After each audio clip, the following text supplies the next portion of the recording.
Okay, Jerry, you got me loud and clear? Yes. Right, we're off. Jerry Springer, welcome.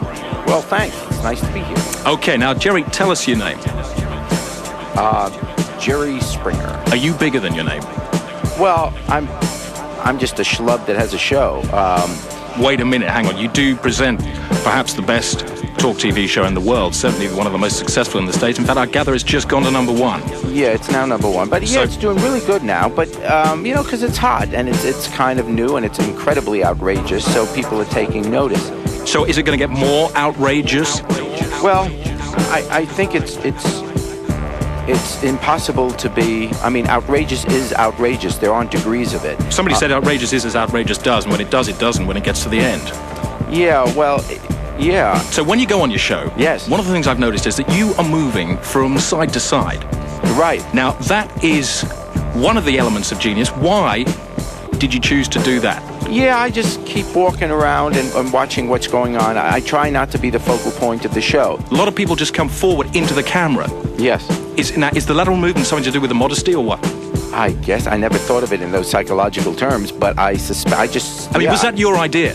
Well, I guess. No one ever told me. I just kind of walk around. Is that sort of a pendulum thing? What's going on? Right. I like to be back with the audience. I don't want to be on the stage. Right. Yeah, we don't really know who you are. Right. It's kind of like, wait a minute, is that guy standing up?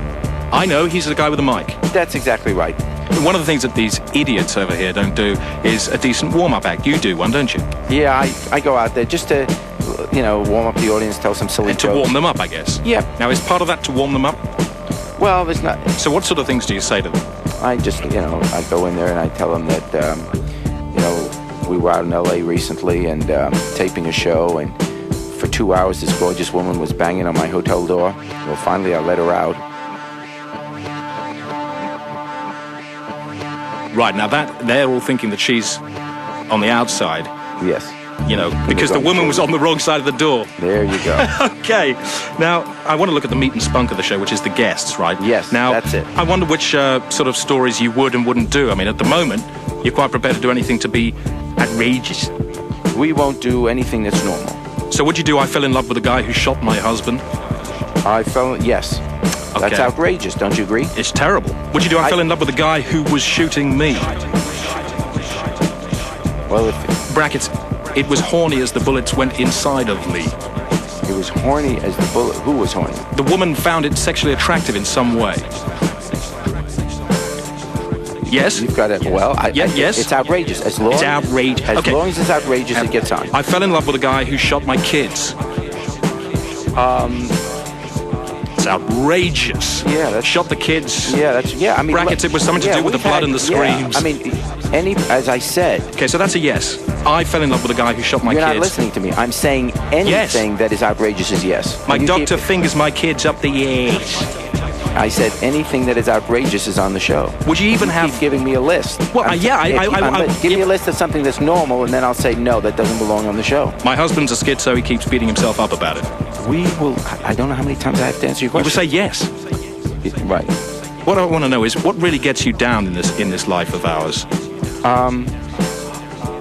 People suffering from Pash Crane's Jubosa. I mean, that's just horrible. Or the industrial diseases, people poisoned by phosphates and buggerides. That sounds awful. I mean, some of them even lose use of their necks. Diseases are always sad. Horrible. These children losing their ability to use their thoughts. Yeah, when they have them, but they just can't use them. Yeah, I mean, there's great pain in the world. One of the prices of life is that, and it isn't fair. We haven't talked about a final thought. Okay. Yeah, now they're very important in the show. Yes. Where does the inspiration for that come from? I used to do it when I was doing the news. If you had to sum up the situation with Saddam Hussein, Bill Clinton. I think my notion there is that Saddam is clearly a danger to his own people as well as the surrounding nations. But I don't think what we ought to do at this point is to kill more innocent people just to get him at this point. Right. If there's a way to remove him without killing innocent people, then obviously I'm in favor of that. I don't know that anyone has found out exactly how to do that, but I think we should still try. And so when you write that down and say it actually turns into something that makes sense, yeah?